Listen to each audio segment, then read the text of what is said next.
This guy writes, it happens all the time. Is it just me? He's 36. He says, so since I turned 30, I've been experiencing a frustrating phenomenon that didn't happen in my 20s. Well, you're taking it too seriously instead of like approaching dating as just like a fun time like you maybe did in your 20s. We'll see. I've been on dozens of dates, etc., and have been in several short-term relationships, never really long-term. Okay, so there's probably some pattern you're running that isn't really supporting the dating phase.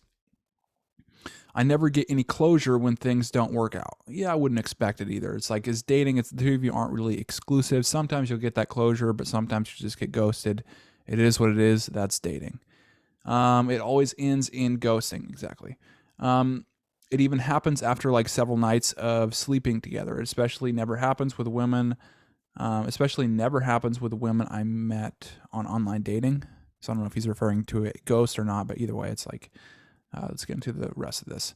I'm like, I appreciate that maybe I'm just a vanilla guy. Yeah, maybe it's boring, you know. And women just don't feel like there's long-term potential, even if they can't put their finger on it. However, it's frustrating that so many of the women I go out with, also in their 30s, can't be bothered to just send a simple, hey, I'm going to move on best. Your expectations on this are probably not going to be met, so just be aware of that. I didn't have this issue in my 20s. Caveat, I don't mean to imply that this is only something women do. Yeah. I guess my poorly articulated question is, well, it's like, well, you're already doing a bunch of self-degrading stuff and then like unsure and trying to basically make sure that you're communicating the right way. It's like, well, you don't really have kind of a don't give a shit attitude. You kind of have a do give a shit attitude. Maybe that's really contributing a lot to your failure in these dating. That's really the main point of evidence I'm seeing with this, as far as a pattern you're running that isn't working in the dating stages of relationships. Could it be the case that I'm so strikingly average that I don't really give women an excuse to not want to progress things, but they don't even understand it themselves? Therefore, the best thing for them to do is to just ignore it, or is it the case that everyone is experiencing this phenomenon?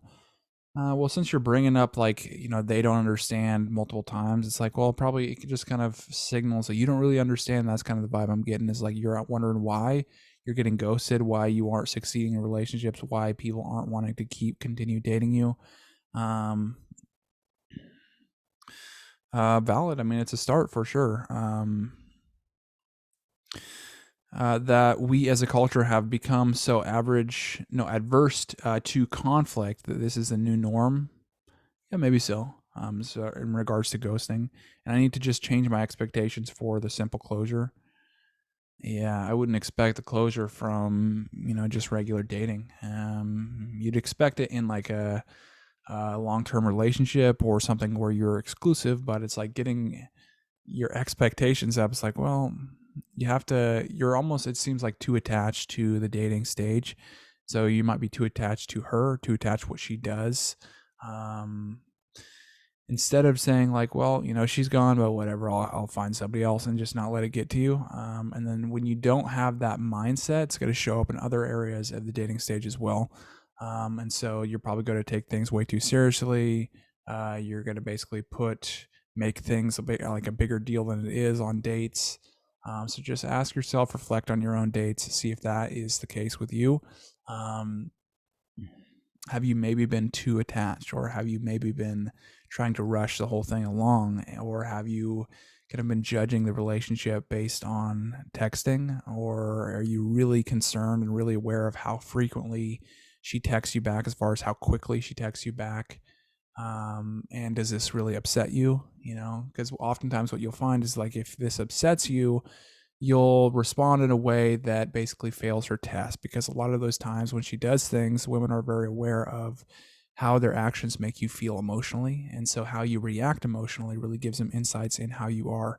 And that's one way that women test. They basically indirectly bring up something or make a situation and see how you'll react.